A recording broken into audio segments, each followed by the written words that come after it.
Times of Swaraj में आप सबों का स्वागत है और मैं हूं संतोष सिंह। और आज हम टाइम्स ऑफ स्वराज में चर्चा करना चाहते हैं कि पहले दिन आज 1 जनवरी है, स्कूलों का क्या हाल रहा। बहुत सारे शिक्षक मित्र अपने स्कूल की तस्वीर वीडियो अलग अलग सोशल साइट पर भी भेजे हैं, कुछ हमें भी भेजे हैं।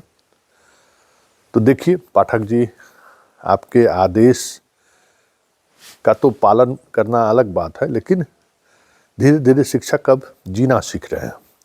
इसी में हम कैसे जी सकते हैं, कैसे हम बच्चों के बीच रिश्ता, एक अलग तरीके का रिश्ता डेवलप कर सकते हैं। हालांकि जहाँ जिस स्कूल में आप कुछ तस्वीरें और वीडियो देख रहे हैं, वो कोई आपके डर से या आपके कानून के डंडे की वजह से शिक्षक नहीं पहुँचे, वो कुछ मोटिवेशन भी देख लीजिए। कई स्कूल में आज शिक्षकों ने वृक्षारोपण का कार्यक्रम चलाया, कई स्कूल में स्टूडेंट नहीं आए तो शिक्षक पिकनिक मनाए आपस में ही। कई जगह लोगों ने लिट्टी और चोखा, कोई मटन, आपसी सहयोग से सब लोग करते दिखे। ये अच्छी बात है। जिस जैसे जैसे शिक्षक आपके कड़ाईपन की वजह से स्कूल पहुंच रहे हैं, तो शिक्षकों के बीच एक अलग तरीके का रिश्ता डेवलप कर रहा है। ये सकारात्मक चीज़ है और इसका असर आने वाले समय में ज़रूर पड़ेगा कि लोग देखेंगे। लेकिन देखिए किस तरीके से कुहासा चल रहा है, ये देख के आज मेरा दिल घबराया हुआ है कि कल जब सुबह शिक्षक स्कूल के लिए प्रस्थान करेंगे तो किस तरीके का संकट का सामना उन्हें करना पड़ेगा। बहुत मुश्किल है पाठक जी कि 9 बजे बच्चे स्कूल पहुंच जाए और शिक्षक, क्योंकि जो कुहासा की स्थिति है उस स्थिति में हमें नहीं लगता है कि कल 9 बजे विजिबिलिटी भी कुछ रहेगी। और विजिबिलिटी नहीं रही और आपके डंडे की वजह से लोग शिक्षक रोड पर निकलने लगे, तो भाई हमें नहीं लगता है कि बहुत दुखद स्थिति होगी। इसमें हम सरकारी कर्मचारी हैं, इसका मतलब इस तरीके से अवांछनीय व्यवहार के लिए मजबूर करिए, हमें ये लगता है कि सही नहीं है। वैसे कई जिलों से खबर आ रही है कि जिस तरीके से अचानक ठंड में कह सकते हैं कि अचानक ठंड बढ़ा है, तो छुट्टी पर भी विचार। जो अभी थोड़ी देर पहले हमारे कई जिले के जो जिलाधिकारी के दफ्तर के लोग हैं उनसे हमारी बात हुई, कई जिले के डीएम से भी हमारी बात हुई।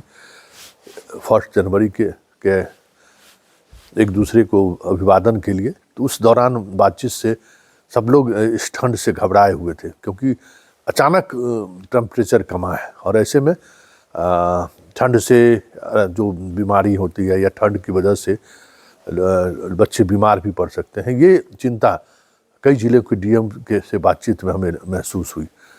अब ऐसे में स्कूल चलाना कितना कठिन होगा ये समझ सकते हैं, और सरकार को भी और हमें लगता है विभाग को भी ये सोचने की ज़रूरत है, क्योंकि आपके अधिकांश स्कूल में ठंड से बचने के लिए कोई उपाय नहीं है। और बहुत सारे स्कूल आपके ऐसे इलाकों में हैं जिन स्कूल में तो इस समय जाना भी मुश्किल है। चलिए, संघर्ष ही जीवन है, संघर्ष करिए, फाइट इट। चीज़ें बदलती हैं, लेकिन एक अच्छी बात है कि चलिए पाठक के ही सहारे ही सही बिहार में लग रहा है कि शिक्षा को लेकर समग्र जगहों पर चर्चा हो रही है। सकारात्मक नकारात्मक पाठक को लेकर अलग अलग नज़रिए, लेकिन शिक्षा बहुत दिनों के बाद फोकस जो आया है, लोग चर्चा कर रहे हैं, गांव गांव में लोग चर्चा कर रहे हैं कि क्या सुधार होना चाहिए, कैसे सुधार होना चाहिए। जिनके बच्चे नहीं भी पढ़ रहे हैं वो भी अब स्कूल को लेकर, सरकारी स्कूल को लेकर एक अलग नज़रिए से देखने की कोशिश कर रहे हैं। कई जगह गांव के लोगों ने बाहर से आए हुए शिक्षक, यूपी बिहार के अन्य जिलों से, जो दूर वाले जिलों से आए हुए शिक्षक शिक्षिका हैं, उनको सहृदयता के साथ लोगों ने मकान किराए पर दिया है। कई लोगों ने तो किराए लेने से मना कर दिया। आज हमारी ये भी बात हुई। तो ये बिहार की खासियत है, बिहार का अपना एक अंदाज है। वैसे इन शिक्षकों के ग्रामीण इलाकों में रहने से एक गांव का इकोनॉमी पर भी कह सकते हैं कि उसका प्रभाव पड़ेगा। वो राशि सारी तो बहुत सारी राशि गांव में ही खर्च होंगे, तो गांव में सरकार की इतनी बड़ी राशि पहुंचे तो वो भी एक बदलाव दिख रहा है। इसे हमने चर्चा में देखा। लेकिन एक खबर जो ये आई कि अब जो सेकेंड फेज वाले जाएंगे वो शहरी इलाके में जाएंगे, तो फर्स्ट फेज वाले को क्या गुनाह था जब ग्रामीण क्षेत्र में भेज दिए। ये भी चर्चा आज गांव गांव में सरेआम हो रही।